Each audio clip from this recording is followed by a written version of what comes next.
আপনিও কি রুটিন মাফিক পড়াশোনা করে নিজের পড়াশোনা এবং নিজের জীবনকে গুছিয়ে নিতে চাচ্ছেন?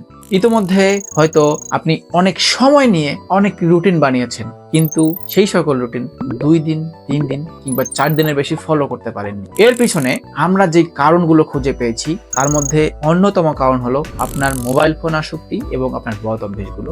দ্বিতীয়ত, রুটিন ফলো করার সঠিক স্ট্র্যাটেজিগুলো মেনে না চলা। তৃতীয়ত, একা একা রুটিন ফলো করতে যাওয়া এবং রুটিন ফলো করার পিছনে কোনো প্রতিযোগিতা না থাকা। চতুর্থত, আপনার রুটিনে কোনো রিওয়ার্ড সিস্টেম না থাকা, অর্থাৎ আপনি যে এত কষ্ট করে রুটিন ফলো করতেছেন এর জন্য আপনার নিজেকে কোনো পুরস্কার না দেওয়া। কেমন হতো যদি এই সবগুলো সমস্যার সমাধান আপনি একখানেই পেয়ে যেতেন এবং আপনার ব্যবহার করা মোবাইল ফোন কিংবা কম্পিউটারকে আপনার জীবন বদলানোর প্রধান হাতিয়ার হিসেবে গড়ে তুলতে পারতেন? জি হ্যাঁ, আমি নিছক কোনো গল্প বলছি না, সবকিছুই পাবেন আমাদের রিডিং রুমে। এবং ইতোমধ্যে 1600 অধিক শিক্ষার্থী যুক্ত হয়ে গেছে আমাদের এই লাইফ চেঞ্জিং প্রোগ্রামে। আপনি নিচের ভিডিওগুলো বিস্তারিত দেখে যুক্ত হয়ে যান রিডিং রুমের লাইফ চেঞ্জিং প্রোগ্রামে।